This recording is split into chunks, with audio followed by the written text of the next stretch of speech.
ആലപ്പുഴ ജില്ലയിലെ ചെങ്ങന്നൂർ നഗരത്തിൽ സ്ഥിതി ചെയ്യുന്ന പുരാതനവും ചരിത്രപ്രസിദ്ധവുമായ ക്ഷേത്രമാണ് ചെങ്ങന്നൂർ മഹാദേവ ക്ഷേത്രം. ചെങ്ങന്നൂർ ശിവപാർവതി ക്ഷേത്രം അഥവാ ചെങ്ങന്നൂർ ഭഗവതി ക്ഷേത്രം എന്നറിയപ്പെടുന്നതും ഇതേ ക്ഷേത്രം തന്നെയാണ്. ഹൈന്ദവ ശൈവ വിശ്വാസപ്രകാരം മൃത്യുവിജയിയായ പരമശിവനും ആദിപരാശക്തിയായ ശ്രീപാർവതിയുമാണ് ക്ഷേത്രത്തിലെ മുഖ്യ പ്രതിഷ്ഠകൾ. മഹാദേവനെ കിഴക്കുഭാഗത്തേക്കും ഭഗവതിയെ പടിഞ്ഞാറു ഭാഗത്തേക്കും അഭിമുഖമായി ഒരേ ശ്രീകോവിലിൽ അർദ്ധനാരീശ്വര സങ്കല്പത്തിൽ പ്രതിഷ്ഠിച്ചിരിക്കുന്നു. ഭഗവതിക്ക് ശിവനേക്കാൾ പ്രസിദ്ധി ഉണ്ട് എന്ന പ്രത്യേകതയും ഇവിടെ ഉണ്ട്. ചെങ്ങന്നൂർ ആസ്ഥാനമാക്കി ഭരിച്ചിരുന്ന വഞ്ഞിപ്പുഴ തമ്പുരാക്കന്മാരുടെ കാലത്താണ് ഇന്ന് കാണുന്ന രീതിയിൽ ക്ഷേത്രനിർമ്മാണം നടത്തിയതെന്ന് ഊഹിക്കപ്പെടുന്നു. കേരളത്തിലെ 108 ശിവക്ഷേത്രങ്ങളിൽ കുംഭസംഭവ മന്ദിരം എന്ന് പ്രതിപാദിച്ചിരിക്കുന്നത് ചെങ്ങന്നൂർ ക്ഷേത്രത്തെയാണ്. എന്നാൽ മഹാദേവനേക്കാൾ ഭഗവതിക്ക് പ്രാധാന്യമുള്ള ക്ഷേത്രമാണിത്.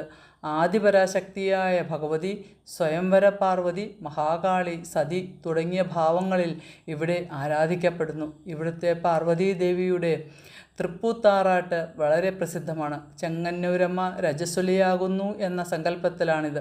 തുടർന്ന് 12 ദിവസത്തെ ഭഗവതീ ദർശനം സർവ്വ ഐശ്വര്യത്തിനും ആഗ്രഹ സാഫല്യത്തിനും ഉത്തമമാണെന്നാണ് വിശ്വാസം. ഈ സമയത്ത് ഹരിദ്ര പുഷ്പാഞ്ജലിയാണ് പ്രധാന വഴിപാട്. ഇത്തരം ഒരു വഴിപാട് മറ്റു ക്ഷേത്രങ്ങളിൽ കാണുവാൻ സാധിക്കില്ല. 108 ശിവാലയങ്ങളിൽ പെടുന്നതിനാൽ പരശുരാമൻ പ്രതിഷ്ഠ നടത്തിയതാണ് ഈ ക്ഷേത്രമെന്നും ഐതിഹ്യമുണ്ട്. പരാശക്തിക്ക് തുല്യപ്രാധാന്യമുള്ളതിനാൽ 108 ദുർഗാക്ഷേത്രങ്ങളിലും ചെങ്ങന്നൂർ വരുന്നുണ്ട്. ഉപദേവതകളായ ഗണപതി, ദക്ഷിണാമൂർത്തി, അയ്യപ്പൻ, സുബ്രഹ്മണ്യൻ, ശ്രീകൃഷ്ണൻ, ഗംഗാദേവി, നീലഗ്രീവൻ, സ്ഥലീശൻ, ചണ്ഡികേശ്വരൻ, ഹനുമാൻ, നാഗദൈവങ്ങൾ എന്നിവർക്കും ഇവിടെ പ്രതിഷ്ഠകളുണ്ട്. തിരുവിതാംകൂർ ദേവസ്വം ബോർഡിൻ്റെ കീഴിലാണ് ഈ ക്ഷേത്രം വരുന്നത്. ധനുമാസത്തിലെ തിരുവാതിരയ്ക്ക് കൊടികയറി മകരമാസത്തിലെ തിരുവാതിരയ്ക്ക് അവസാനിക്കുന്ന 28 ദിവസത്തെ മഹോത്സവമാണ് ഈ ക്ഷേത്രത്തിലുള്ളത്. മറ്റൊരു ക്ഷേത്രത്തിലും ഇത് കാണുവാൻ സാധിക്കുകയില്ല. പ്രതിമാസ ഉത്രം നാളിലെ ഉത്രം തൊഴിൽ, നവകാഭിഷേകം, കന്നിമാസത്തിലെ നവരാത്രി ഉത്സവം, വിദ്യാരംഭം, കുംഭമാസത്തിലെ ശിവരാത്രി, ചിത്രാപൗർണമി എന്നിവയാണ് ക്ഷേത്രത്തിലെ പ്രധാന ആണ്ടുവിശേഷങ്ങൾ. ശിവപ്രധാനമായ ഞായറാഴ്ച, തിങ്കളാഴ്ച, ഭഗവതി പ്രധാനമായ ചൊവ്വ, വെള്ളി, പൗർണമി, നവരാത്രി തുടങ്ങിയ ദിവസങ്ങൾ ഈ ക്ഷേത്രത്തിൽ പ്രധാനമാണ്. ശബരിമല തീർത്ഥാടകർ സന്ദർശിക്കുന്ന ഒരു മുഖ്യ ഇടത്താവളം കൂടിയാണ് ഈ ക്ഷേത്രം. ചരിത്രവും ഐതിഹ്യ കഥകളും തമ്മിൽ തിരിച്ചറിയാനാവാത്ത വിധം കെട്ടുപിണഞ്ഞു കിടക്കുന്ന ക്ഷേത്രമാണ് ചെങ്ങന്നൂർ മഹാദേവ ക്ഷേത്രം. ഐതിഹ്യങ്ങളോളം പഴക്കം പലയിടത്തും ക്ഷേത്ര ചരിത്രത്തിനില്ലെങ്കിലും വിശ്വാസങ്ങൾ അതിനും മേലെയാണ്. വിശ്വാസങ്ങളാൽ സമ്പന്നമാണ് ചെങ്ങന്നൂർ ക്ഷേത്രം.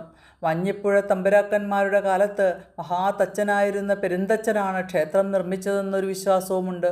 108 ശിവാലയങ്ങളിൽ ഉൾപ്പെടുന്നതിനാൽ പരശുരാമനാണ് പ്രതിഷ്ഠ നടത്തിയതെന്നും മറ്റൊരു വിശ്വാസവുമുണ്ട്. എന്നാൽ കാലങ്ങൾ പിന്നിട്ടപ്പോൾ ക്ഷേത്രം കത്തിനശിക്കുകയും പിന്നീട് തഞ്ചാവൂരിൽ നിന്നും വന്ന പ്രഗത്ഭരായ തച്ചന്മാരാണ് ക്ഷേത്രം ഇന്നു കാണുന്ന രീതിയിൽ നിർമ്മിച്ചത് എന്നും പറയുന്നു. ഇത് തിരുവിതാംകൂർ രാജാക്കന്മാരുടെ കാലത്താണ് നടന്നത്. പലതവണ ക്ഷേത്രം പുതുക്കിപ്പണിയലിന് വിധേയമായി. അന്നത്തെ തീപിടുത്തത്തിൽ നശിക്കാതെ അവശേഷിച്ചത് ശ്രീകോവിൽ മാത്രമാണ്. ചെളിയിട്ട് നിർമ്മിച്ചതുകൊണ്ട് ആ ഭാഗം മാത്രം തീയിൽ പെട്ടില്ല എന്നാണ് ചരിത്രം. ശബരിഗിരിനാഥൻ്റെ പുണ്യവുമായി ഒഴുകിയെത്തുന്ന പമ്പാ നദിയുടെ പടിഞ്ഞാറേക്കരയിലാണ് ഈ ക്ഷേത്രം സ്ഥിതി ചെയ്യുന്നത്. ഉഗ്രമൂർത്തിയായ ശിവൻ്റെ കോപം തടുക്കുവാനായി നിർമ്മിച്ച ഹനുമാൻ ക്ഷേത്രം, ക്ഷേത്രത്തിൻ്റെ മൂലസ്ഥാനമായ കുന്നത്ത് മഹാദേവ ക്ഷേത്രം തുടങ്ങിയവയാണ് ആദ്യ കാഴ്ചകൾ. നൂറ്റാണ്ടുകൾ പഴക്കമുള്ള ക്ഷേത്ര ഗോപുരങ്ങൾ കടന്നാൽ ആനക്കൊട്ടിൽ കൂത്തമ്പലത്തിൻ്റെ അവശിഷ്ടങ്ങൾ, 100 അടി ഉയരമുള്ള കൊടിമരം, വലിപ്പത്തിലുള്ള ബലിക്കല്ല്, 10 ഏക്കർ വിസ്തീർണമുള്ള വിശാലമായ മതിലകം, ഉപദേവതാ പ്രതിഷ്ഠകൾ, തിരുവമ്പാടി ക്ഷേത്രം എന്നറിയപ്പെടുന്ന ശ്രീകൃഷ്ണ ക്ഷേത്രം, നാഗദൈവങ്ങളുടെ പ്രതിഷ്ഠ, ആൽത്തറയിൽ നാഗദൈവങ്ങൾ, ഒറ്റനിലയിൽ കല്ലിൽ തീർത്ത ശ്രീകോവിൽ, ശ്രീകോവിലിനെ ചുറ്റിയുള്ള നാലമ്പലം തുടങ്ങിയവയാണ് ഇവിടെയുള്ളത്. 5 ആനകളെ ഒരേ സമയം എഴുന്നള്ളിക്കുവാൻ തക്ക വലുപ്പമുള്ളതാണ് ഇവിടുത്തെ ആനക്കൊട്ട്. തനി കേരളീയ വാസ്തുവിദ്യ അനുസരിച്ചാണ് ഈ ക്ഷേത്രത്തിൻ്റെ നിർമ്മാണം മുഴുവനും.